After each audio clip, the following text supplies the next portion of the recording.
Bismillahirrahmanirrahim. Assalamualaikum warahmatullahi wabarakatuh. Bapak Ibu sekalian, sahabat Sinergi, mitra PT BES, kami dari tim konsultan ingin berbagi sharing bagaimana cara membuat larutan ekofarming. Seperti yang kita saksikan di depan saya, ada 3 jenis larutan yang akan kita campurkan ke dalam ekofarming. Yang pertama, ini larutan air tetes tebu atau istilah lain molase. Yang kedua, air kelapa, dan yang ketiga, air mineral biasa. Ketiga jenis pelarut ini memiliki beberapa spesifikasi. Air tetes tebu atau nama lain molase itu selain untuk menambah nutrisi dari mikrobiologi atau sebutnya bakteri positif yang ada di ekofarming, jadi Bapak Ibu sekalian tidak harus menambahkan molase, jadi cukup dengan. Dan yang berikutnya ini larutan kelapa. Larutan kelapa ini selain sebagai pelarut juga memiliki spesifikasi lain, yaitu bisa menambah daya maksimal daripada larutan biofarming karena di dalamnya banyak nutrisi atau mineral yang ada dalam kandungan air kelapa itu sendiri.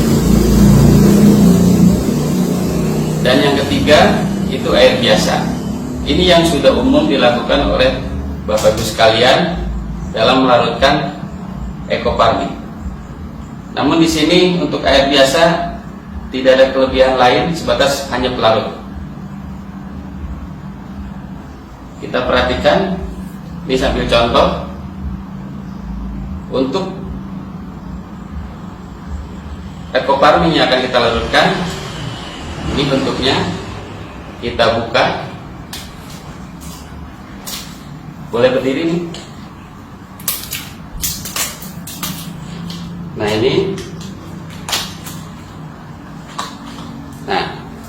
ini adalah ekofarming dalam bentuk padatan atau tub yang di dalamnya itu ada plastik pembungkus.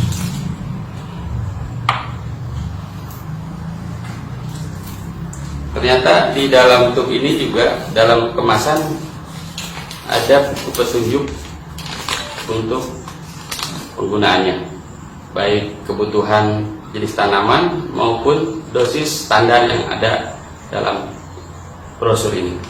Kita buka lagi.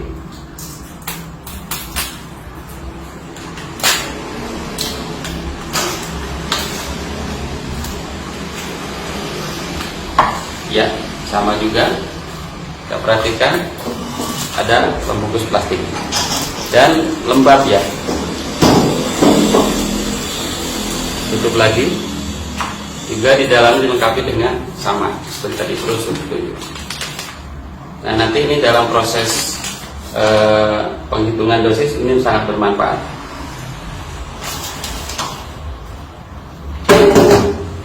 Mari kita langsung saja tata cara pembuatan larutan, mulai dari larutan tetes tebu ya.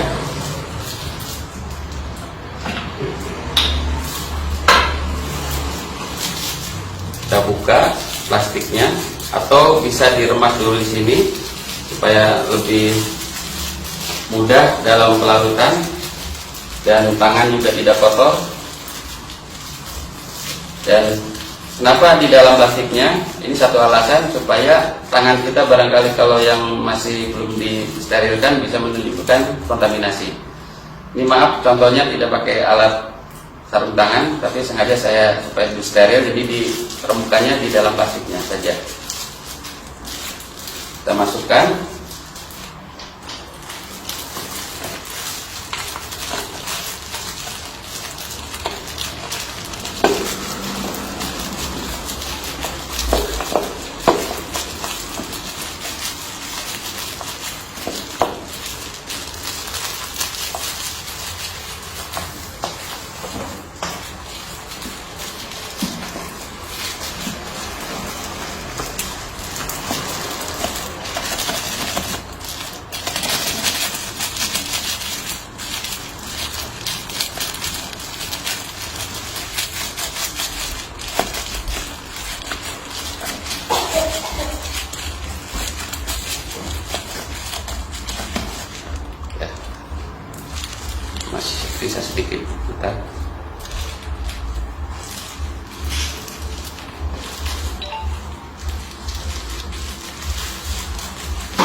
ekofarming yang sudah dihancurkan dan dimasukkan ke wadah yang akan kita jadikan biang ekofarming. Selanjutnya kita campurkan molase atau air es tebu ini menjadi pelarut.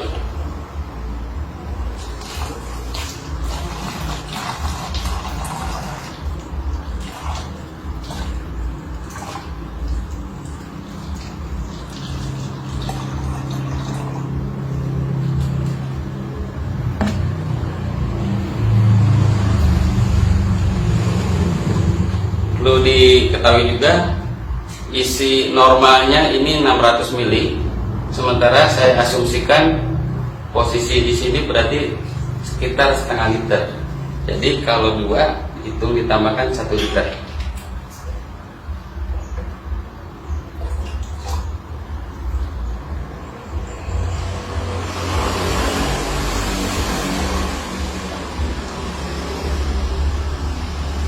Larutan dari air kelapa.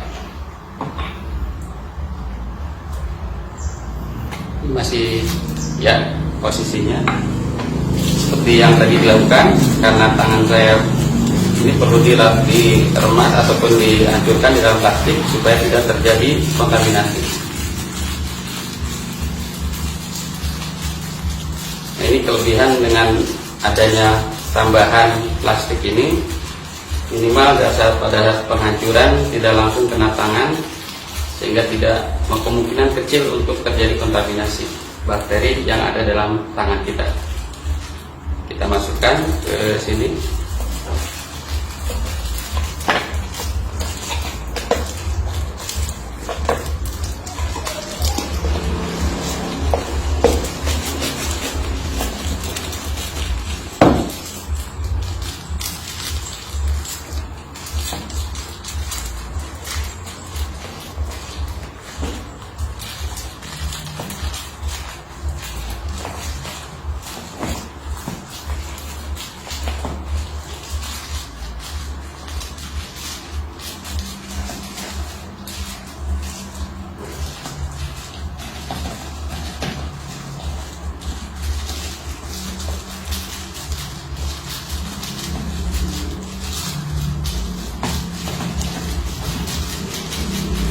Memang karena lengket jadi agak lumayan untuk memasukkannya,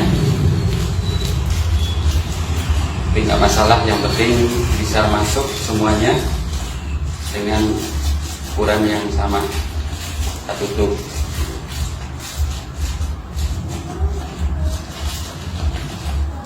Oke, kurang lebih hampir habis.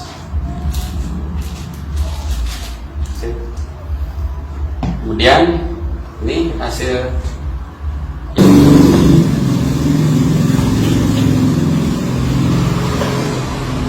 untuk botol kedua.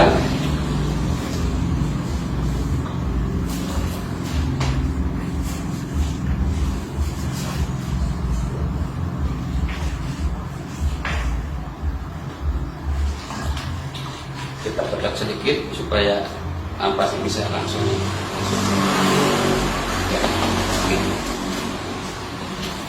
selesai untuk pembuatan larut biang ekoplat, larutan biang ekofarming dengan bahan pelarut air kelapa. Dan proses penutupan harus rapat juga, kemudian diaduk. Ini hasil yang sudah jadi biang ekofarming dengan pelarut air kelapa. Kita lanjut berikutnya untuk larutan dengan air mineral atau air biasa.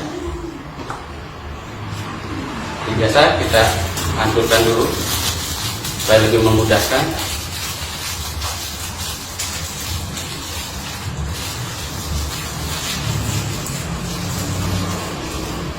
Kita buka botol untuk penyimpanannya.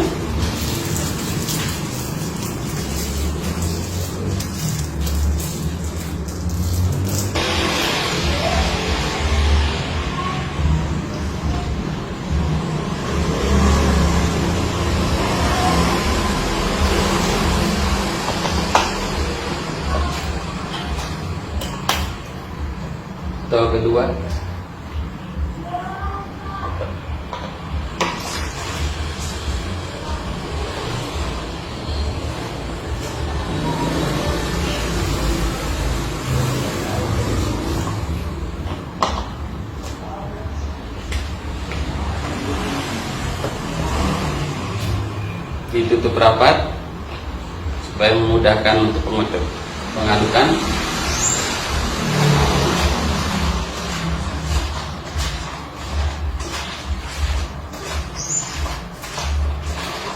Inilah larutan yang sudah jadi dengan pelarut air mineral biasa.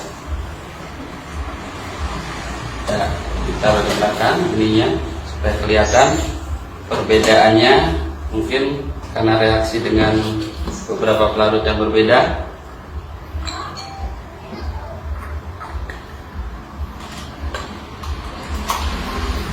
Nah, ini kita susun dulu supaya kelihatan lebih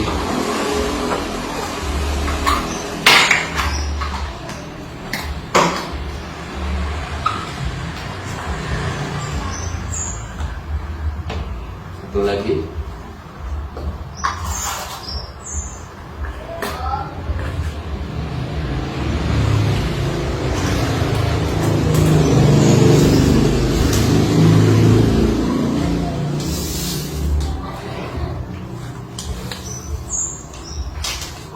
Inilah hasil dari pelarutan Coparmin dengan 3 jenis pelarutan, yaitu air tetes tebu molase, ini dengan air kelapa, dan satu lagi dengan air mineral. Secara fisik kelihatan hampir mirip ya, anggapnya sama. Tapi yang membedakan nanti hasil dari pelarutan ini tentunya akan memiliki efek yang berbeda-beda. Yang pertama, ini jelas dengan molase kita tidak perlu lagi menambahkan molase untuk dalam waktu penyimpanan yang lebih lama. Yang kedua, ini juga sudah mengandung mineral, bahkan ya air kelapa juga di dalamnya ada glukosa. Jadi ini sudah tidak perlu lagi ditambahkan molase atau nutrisi mikroorganisme. Yang ini yang terakhir, ini mesti ditambahkan molase kalau disimpan lama. Terus untuk nanti pemakaian berikutnya setelah selesai membuat larutan, ini menjadi ukuran bahwa larutan ini nanti akan dibagi dalam bentuk dosis ataupun penghitungan konsentrasi dalam aplikasi penyemprotan. Nanti pada sesi berikutnya kita akan terangkan atau sampaikan materi tentang bagaimana cara menghitung dosis dan konsentrasi penyemprotan. Demikianlah untuk sesi ini kita akhiri, bahwa dengan Ecoparmin insyaallah kita siapkan larutannya, tinggal aplikasi, mudah-mudahan bisa akan lebih bermanfaat untuk petani, khususnya solusi buat petani. Harapan kami dengan menggunakan farming ini dan cara pelarutan yang benar itu memberikan dampak yang lebih positif dan lebih kedepannya petani menjadikan solusi untuk pemupukan berimbang. Demikianlah beberapa yang bisa kami sajikan. Semoga bermanfaat. Salam sinergi, berkah, no riba. Assalamualaikum warahmatullahi wabarakatuh.